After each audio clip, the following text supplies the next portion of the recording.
Una vez más, estamos con ustedes, muy contentos, muy orgullosos de tener nada más ni nada menos que a un gran hidrogeólogo de aquí, de España.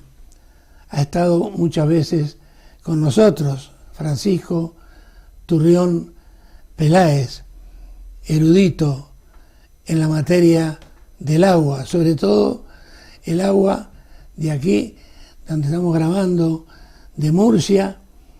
Ha hablado muchas veces sobre el trasvase Tajo-Ría Segura, pero hoy nos van a ocupar otros temas dentro de esto mismo.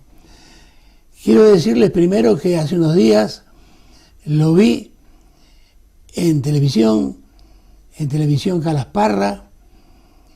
Tenía detrás, él estaba en primer plano y detrás de él una especie de catarata como la del Iguazú o como la del Niágara, que tuvimos la suerte de conocerla, la de Iguazú, porque es vecina nuestro, está allí enclavada entre Brasil, Argentina y Uruguay, cerca de nuestra casa. Y cuando estuvimos viviendo, evidentemente, en Nueva York, a 2 horas, teníamos la catarata del Niágara y fuimos varias veces a visitarla. Buenas noches. Buenas noches. Quiero que le expliques a la gente qué fue lo que nos dijiste en apenas 1 minuto y medio acerca del agua aquí en Murcia. En ese vídeo, ¿no? Exactamente. Bueno, en ese vídeo lo que se ve es el agua subterránea de 4 pozos que están en el municipio de Moratalla, cerca del río Segura y la confluencia con el río Mundo, que en años de sequía, cuando funcionan, estos 4 pozos juntos echan el agua a unos canales que luego llegan hasta el río Segura, pero en algún tramo hacen rampa y caen en cascada, esas cascadas que se ve de un agua pura, cristalina, de un agua excelente para beber o para regar, y que pues da gusto ver ese agua porque parece cascada, y sobre todo más en Murcia, donde la gente piensa que no tiene agua, o lo han hecho creer que no tiene agua, ¿no? Y ahí explico, está en mi Facebook, se puede ver en mi página de Facebook Es Tu Agua, se puede ver el vídeo y explico la cantidad de agua subterránea, de recursos renovables que tiene la cuenca del Segura y que se ha escondido para justificar la necesidad del trasvase del Tajo, antes del trasvase del Ebro, etcétera. Los peces tienen la vida asegurada, entonces, aquí en España, porque parece que el agua sobra, hay demasiada. Sin embargo, vamos a hacerte algunas preguntas, primero no, pero en la segunda parte, algunas preguntas que a mí, que soy un profano en la materia, me parecen un poco capciosas, pero todo se lo tenemos que decir a la audiencia. Pero tú empieza por donde quieras, por lo peor. Muy bien. La primera sería, los medios de comunicación nos informan estos días que el gobierno ha aprobado el plan hidrológico del río Tajo, en el que se prevé un recorte del trasvase del Tajo a Segura. ¿De qué volúmenes de agua se está hablando y cuánta agua dejará de llegar al levante peninsular de ese trasvase? Bien, pues en el plan hidrológico del Tajo, que se ha aprobado, como decías, por el Gobierno de España hace unas semanas aproximadamente, se prevé que para el horizonte del año 2027 haya un recorte de trasvase ya conseguido de una reducción de 105 hectómetros cúbicos, de los cuales 78 serán para regadío y 27 para abastecimiento público.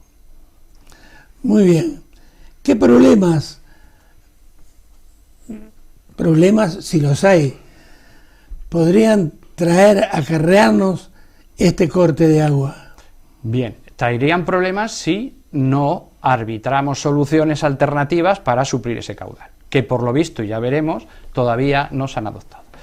Lo dice el mismo día que el Gobierno de la Nación en el Consejo de Ministros aprobaba el plan hidrológico del Tajo con ese recorte de 105 hectómetros para el horizonte 2027, también aprobaba en ese mismo Consejo de Ministros el plan hidrológico del Segura, que es el que va a perder, va a dejar de recibir 105 hectómetros en el horizonte 2027. Y lo curioso es que en el primero, el plan del Tajo, esa medida se aprueba porque hay una serie de sentencias del Tribunal Supremo que dicen que hay que mejorar los caudales circulantes del río Tajo, un río que pasa por dos naciones de la Unión Europea, España y Portugal, hay que preservar unos caudales ecológicos, y que se apoya en la Directiva Marco del Agua. Y por otro lado, el plan del Segura, lo que dice en su documento memoria, que cualquiera puede descargarse de su página web, habla como pues de un fiasco o de un problema grave por el cual ese recorte del trasvase va a producir una pérdida de puestos de trabajo de 8.000 puestos de trabajo y una reducción de la superficie de regadío legal de unas 10.000 hectáreas. Y todo ello, dice ese documento memoria, que aprobó el gobierno a la vez que el del Tajo, todo ello incluso ampliando, como está previsto, las desaladoras de Aquamed e incluso una asignación que iba a ir para abastecimiento de la mancomunidad de los canales de Teivilla, agua para beber, que iba a utilizarse de aguas desaladas, ese agua también se asignando la regadío, incluso con eso se perderían esas 10.000 hectáreas y 8.000 puestos de trabajo.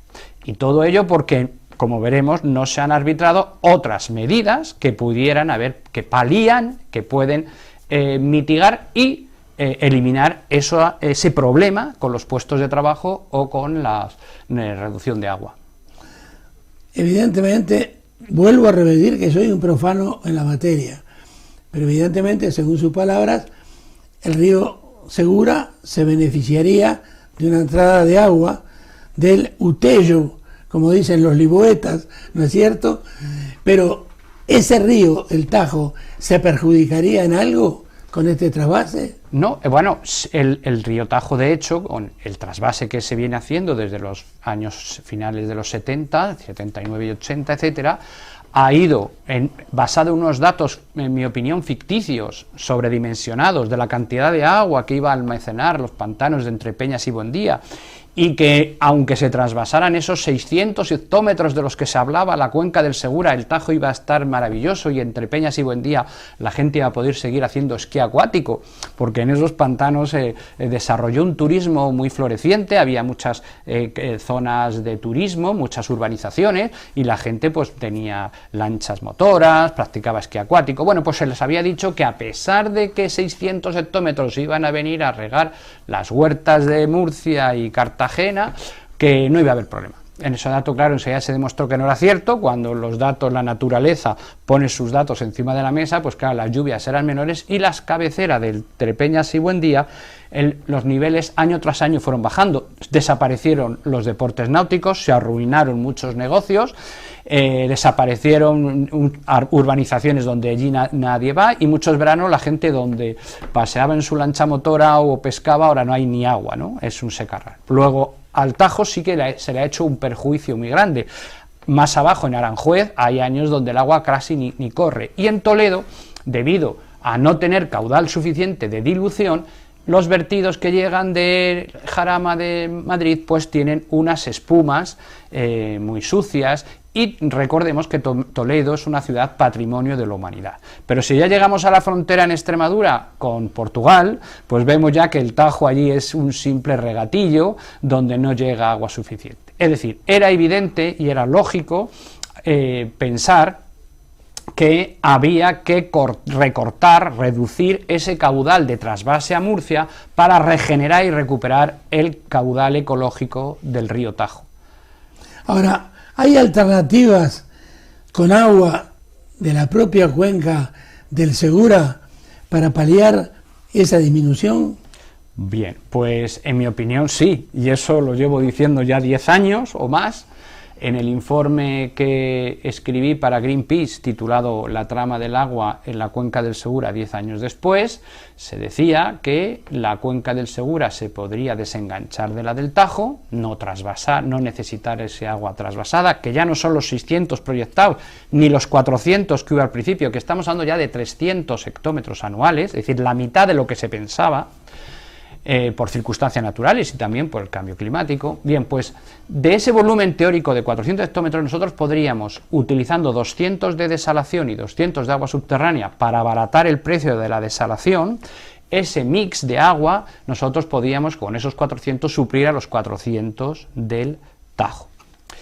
Esto está basado en mi experiencia y está basado en los años que trabajé realizando la batería estratégica de pozos de sequía, donde descubrimos, haciendo sondeos profundos de hasta 400 metros de profundidad, el potencial de agua subterránea, de recursos renovables que tienen los acuíferos inferiores de la cuenca del Segura. Quiero insistir, recurso renovable, que se confunde con reserva, y esto es muy fácil de entender. Una cosa es el dinero que tenemos nosotros en el banco, que es la reserva, y otra es la nómina que cobramos todos los meses. Estoy hablando de nómina, es decir, nosotros tenemos una parte del sueldo que ni siquiera podemos ahorrar porque no lo embalsamos, sino que lo perdemos, lo tiramos. Bueno, recursos renovables, el potencial de recursos renovables que tiene la cuenca del Segura, sin usar, entre 400 y 800 hectómetros, que se tienen que estar yendo de forma subterránea, perdiéndose en el mar Mediterráneo y transfiriéndose a la cuenca del Guadiana o la cuenca del Júcar. Bien, ya se demostró, y el propio gobierno de España, cuando presidía José Luis Rodríguez Zapatero y la ministra Cristina Normona, hay notas de prensa donde se dice que aquella batería estratégica de pozos de sequía, que costó 50 millones de euros, fueron capaces de alumbrar, de poner en circulación 135 hectómetros anuales sin ningún problema medioambiental, con estudios ambientales que se hicieron para ver el impacto, no había impacto y un control piezométrico absoluto. Lo que estoy diciendo no es ya una cosa que sea una idea mía, de un loco peligroso que dice cosas ahí que nadie le hace caso. Es el propio gobierno de España, también de un partido socialista, en que en el año 2008 explicó a los ciudadanos, si no con mucho éxito por lo que se ve, que hay potencial de aguas subterráneas para superar la sequía que hubo entonces, porque en aquel tiempo el Tajo también hubo un problema con muy poco trasvase de Tajo porque había una sequía muy grande. Es decir, ahora lo que estamos hablando de que tenemos que sustituir 105 hectómetros en 2027 de agua del trasvase, pero tenemos información del año 2008 donde ya teníamos herramientas que eran capaces de aportar esos 135 hectómetros. Por tanto, no tenemos ningún problema. Y eso es lo que tenía que haber dicho el plan hidrológico del Segura. Yo alegué al plan hidrológico del Segura diciéndoles, por favor, incluyan como recursos posibles y con elementos de la cuenca del Segura la batería de pozos de sequía para aportar el agua que se va a necesitar de la reducción del trasvase. Es decir, tenemos los elementos, tenemos las herramientas y tenemos eso, y tenemos el agua. Lo que se extraña es que en ese Consejo de Ministros, en ese plan, ya no se le dijera a los murcianos y al Sindicato Central de Regantes del Trasvase Tajo Segura y a los periodistas, oiga, vamos a quitar de aquí 105 hectómetros del Tajo y los vamos a poner aquí. No se preocupe usted, que vamos a tener el problema resuelto. Y a la gente, por lo que yo conozco, al huertano de Murcia, a los regantes de Murcia, no tienen capricho por el agua del Tajo que está a 300 kilómetros. Ellos lo que quieren es tener agua garantía, que sepan que en un sitio se abre un grifo, se pone en marcha un motor y sale el agua y ellos riegan. El problema es que esta opción, agua subterránea, no se ha incluido en la solución del recorte del trasvaso y por tanto hay esas. Documentalmente se está diciendo que se van a perder 8.000 puestos de trabajo y se van a reducir 10.000 hectáreas.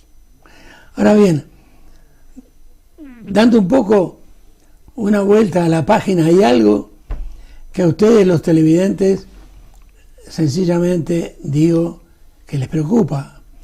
Por ejemplo, en mi caso, vivo en Sejín y en Sejín no tengo ningún tipo de problema de abrir el grifo, llenar el vaso y tomarme ese agua. Pero mi hija, con su familia, vive en Molina de Segura y eso no lo puede hacer. Ella compra en los supermercados el agua para abastecer en su casa. Explícanos esto. Bueno, yo también vivo en Molina y bebo agua del grifo. Ahora bien, esto es como todo en la vida. Hay personas que cuando se sientan a comer, a unos les gusta el vino blanco, otro el tinto de Valdepeñas, o el de Gullas, o el de Cejín, y eso es un derecho que todo el mundo tiene. Hay aguas de mineralización débil que se compran y que la gente se da el capricho de beber un agua de baja mineralización o un agua que le guste. el agua del grifo de Molina que yo bebo y no compro botellas, salvo rarísimas excepciones, es un agua estupenda.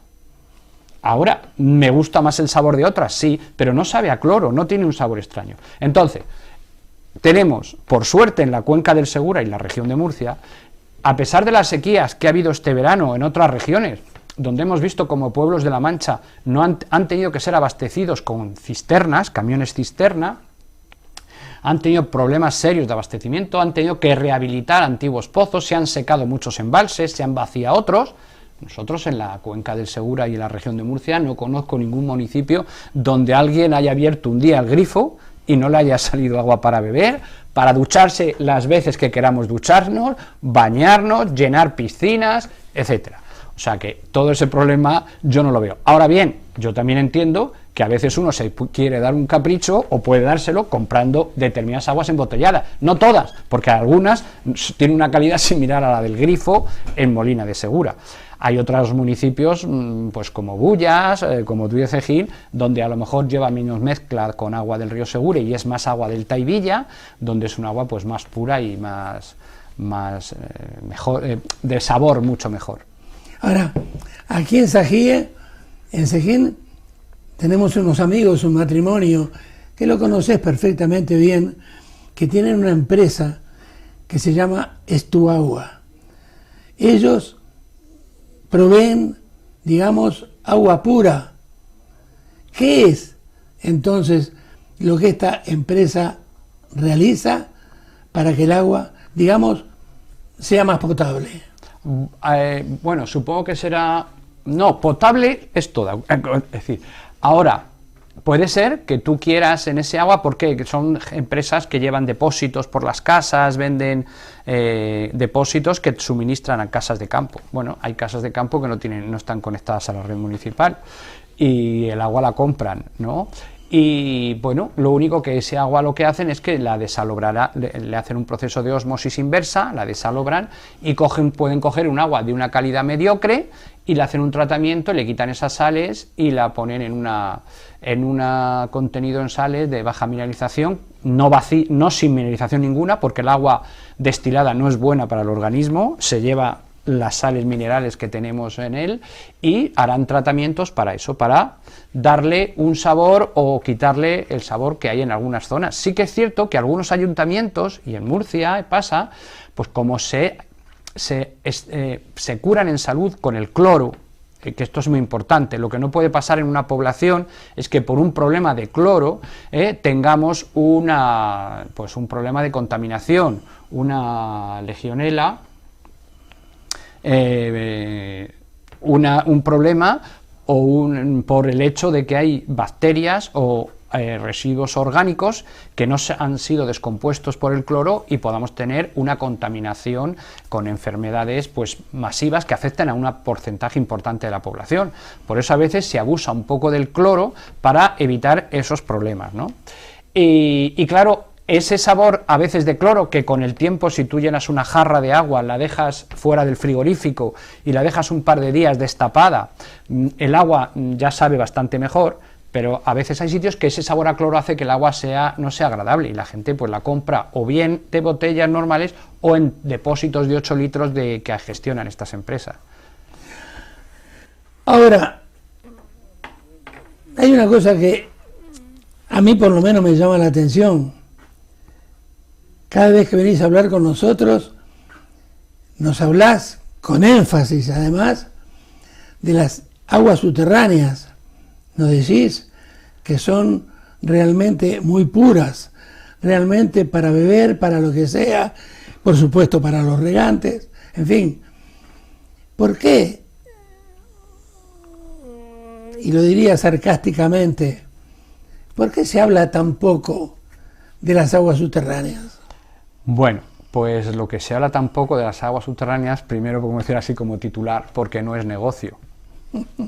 El agua subterránea lo que produce o lo que genera es lo que se denomina el empoderamiento de pequeños agricultores, pequeños ganaderos que tienen su fuente de suministro de agua y se hacen autosuficientes con respecto a las grandes distribuidoras de agua, los abastecimientos municipales. Vamos a poner un ejemplo muy sencillo de entender que lo que pasó, que hemos vivido en España con las placas solares.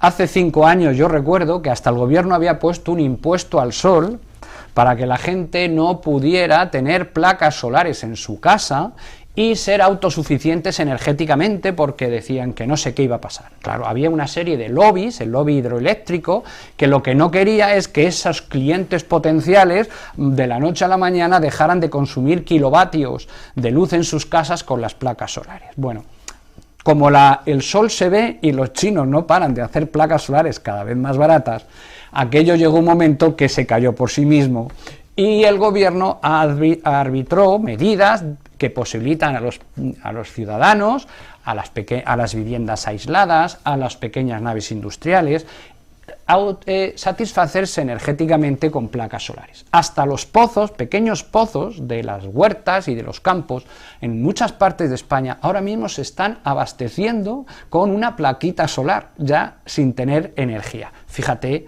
Milton, qué adelanto, ¿no? Ya no tienes que pagar el mínimo de luz, no tiene tal. Claro, eso, que es muy beneficioso, que está produciendo un ahorro energético en hogares y familias, y que cualquier día vamos a tener un plástico pegado en un cristal de nuestra casa al que le dé la luz de la mañana o de la tarde, y lo vamos a conectar a un enchufe, que ya está, y vamos a ahorrarnos energética. Eso a los grandes, al señor Galán de Iberdrola no creo que le haga gracia, porque claro, de los beneficios que factura hoy a lo que puede facturar de aquí a 10 años, cuando las renovables y las energías, el autoconsumo vaya mucho más en aumento, no le haría gracia. Bueno, pues pasa lo mismo con el agua. Al agua lo que le gustan a los grandes lobbies son como a Putin el gaseoducto, donde el gas pase por una tubería. ¿Por qué? Porque si yo controlo la tubería, yo puedo crear problemas y tensiones políticas y casi conflictos a niveles regionales, como estamos viendo Europa entre Ucrania y Rusia. Es decir, eso da muchísimo poder. Entonces, si Alemania hubiera tenido gaseoductos y gas, hubiera habido los problemas que ha habido y las tensiones con el suministro, no ha habido. Bien. ¿Qué es lo que pasa? Que en mi opinión, nos quieren hacer creer que no podían con el sol, pero sí hacer creer que no hay agua subterránea. Y si el agua subterránea que hay es poca, y además de poca está contaminada, por tanto, lo mejor es que te conectes a una tubería que gestiona una multinacional, a veces incluso francesa, y que llenes tu piscina, en vez de con tu pozo, con agua del Taivilla gestionada por una multinacional francesa, ¿vale? O que laves tus camiones en tu fábrica con agua de beber, tratada, clorada, para lavar tus camiones, que no utilices el agua subterránea, porque yo del agua subterránea, la multinacional no gana nada, la sacas tú de tu casa. Y en cambio, de la que tú llenas la piscina, o lavas los camiones, o baldeas la fábrica, la multinacional sí gana dinero. Por tanto, estamos los ciudadanos y las grandes corporaciones, y muchas veces la guerra nosotros no solemos ganarla. Entonces, ¿qué pasa si la gente tuviera el derecho al uso de pequeñas cantidades, al uso de pequeñas cantidades de agua, al autoconsumo en agua, a la autosuficiencia hídrica a nivel particular, que todo el mundo pudiera tener un pocito pequeño con una placa solar, pero si estás en el campo, regar tus macetas, dar de comer entonces la gente no tendría esa sensación de que no hay agua. Entonces, cuando te suban el recibo municipal, a lo mejor decías, te quejas, oiga, ¿cómo es esto? Si yo tengo aquí mi pozo, tengo no sé qué. Es decir, el agua subterránea no se difunde, se injuria, se calumnia, se lanzan todos los días cientos de bulos, porque no es negocio. Es negocio individual para cada uno, pero no es negocio para el que controla el oleoducto, o el gaseoducto, o el acueducto. Por eso se habla poco de las aguas subterráneas. Volvamos al lugar donde habita, te dije, mi hija con su marido y nuestros nietos, nuestros 2 nietos. Vos también vivís en Molina de Segura. Entonces, desde el punto de vista medicinal, del médico, si de todas maneras soy porfiado, soy terco, soy vasco, entonces abro el grifo y me tomo ese agua, ¿qué problema puedo tener? Ninguno. Vamos, insisto, yo vivo en Molina y bebo agua del grifo. Lo que pasa en algunas ciudades, no sé si en Molina, pero sí pasa en Murcia, que no todos los barrios beben la misma agua. cosa que hay que estudiar. Claro, en unos sitios, porque por ejemplo Murcia, que conozco más porque he vivido allí 30 años, ¿no? En Murcia tiene origen agua de río, agua de trasvase, agua de desaladora. Y entonces a veces, en función de la época del año y de los barrios, hay unas zonas que el agua, como decía antes, pues sabe mejor y tiene más cloro, y otras que sabe peor y tiene más cloro, y otras sabe mejor. Pero el agua en España, y concretamente gestionada por la Mancomunidad de los Canales del Taivilla, que es una empresa que suministra agua a toda la provincia de Murcia y parte a la de Alicante, tiene unos controles de calidad, porque la conozco y trabajo en el mismo ministerio y conozco los compañeros que llevan las plantas potabilizadoras. En Molina de Segura hay 2 plantas potabilizadoras del Taivilla, que es Sierra de la Espada y Campotejar. Pues te puedo garantizar que los controles de calidad y de salubridad del agua son de lo mejor de España. Ahora, a todos nos gustaría que nos echaran a lo mejor una marca concreta de agua por las cañerías y beber ese agua concreta que tendría un sabor mejor, tendría menos contenido en carbonatos, menos contenido en cal, menos contenido en sulfatos, etc. Pero que el agua como tal es un agua potable, apta para consumo humano. Pero hay catadores de agua y que hay catadores de vino. Yo recuerdo una vez que hice un curso de 1 hora nada más de catador de agua y de agua embotellada. Y te ponían un papelito blanco con un vaso, y ya incluso el color, si te fijabas bien, no eran iguales todas las aguas embotelladas, y no saben igual. Lo mismo pasa con el agua de grifo. Insisto, hay unas aguas que a mí me gusta, el agua de baja mineralización, bebo más agua cuando bebo agua de baja mineralización. Hay otras aguas de mineralización intermedia, hay otras aguas que están más mineralizadas, que son que bebes menos agua, pero parece que te quitan más la sed, y etcétera. Y en cada ciudad hay una caracterización del agua potable, apta para consumo humano, pero que tiene un sabor diferente, y que todo el mundo tiene derecho a beber el agua que más le guste, y comprar por ello. Quiere decir que entonces a mi hija le puedo decir que tome el agua del grifo, que no va a tener problemas medicinales. No solo eso, sino generalmente, como son aguas que están cloradas, menos problemas de contaminación en partidas de partidas de botellas que se pueden haber alterado, porque lógicamente el agua embotellada no lleva cloro.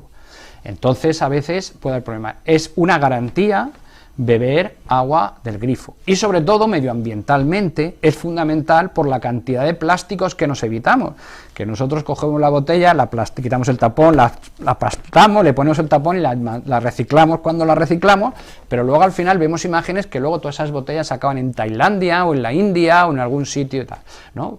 De hecho hay una ley que obliga a los bares y restaurantes a ofrecer agua de botella de grifo a los clientes y no tener que utilizar agua de plástico. Sí, dile que beba agua con toda tranquilidad, pero que igual que elige el vino o la cerveza las marcas, porque a mí no me gusta cualquier cerveza, también soy delicado, también tiene todo el derecho de decir, oye, hoy me voy a dar el capricho de beber una agua de mineralización de vino. Muy bien, vamos a terminar con una última pregunta de esta primera parte de la entrevista. ¿Por qué se dice constantemente que los acuíferos están sobreexplotados? Bien, eso es un bulo, como tantos que se dicen con la subterránea, como he comentado recientemente otro, de que dicen que el 2027 se cierran los acuíferos porque lo dice la Directiva Marco. Claro, es un bulo que a mí me gustaría que los periodistas de la región de Murcia investigaran y vieran que eso no lo dice la Directiva Marco ni lo dice nada. Pero ahora hablamos. En primer lugar, interesa, como decimos, ese bulo a las empresas que se dedican al oligopolio del agua, a las que distribuyen el agua por una tubería, para que todo el mundo pague el agua de una tubería de un único distribuidor, como comentamos antes de la electricidad. Pero lo que se confunde es la parte por el todo. No es lo mismo decir que una persona tiene un lunar en la cara que tiene una cara en un lunar. Bien. Hay en la cuenca del Segura zonas como la zona de Ciezas, Coixo Palmo, donde los acuíferos, el nivel del agua estaba a 20 metros o 40 metros hace 50 años y ahora está a 400 y 500 metros porque han ido reperforando pozos cada vez más profundos y el agua de un acuífero se ha descolgado el de abajo. ¿Eso es cierto? Sí. ¿Está sobreexplotado el acuífero Coixo Palmo? Sí. ¿Es grande el acuífero? muy pequeño, es a lo mejor, no sé si llega al 10% de la superficie total de la cuenca del Segura. ¿El resto del 90% de la superficie de la cuenca del Segura está así? No. Y para eso hay que utilizar las herramientas que establece la Directiva Marco para medir el nivel del agua, igual que nosotros medimos el nivel del aceite en el depósito del coche. No vale medir los acuíferos de cualquier manera.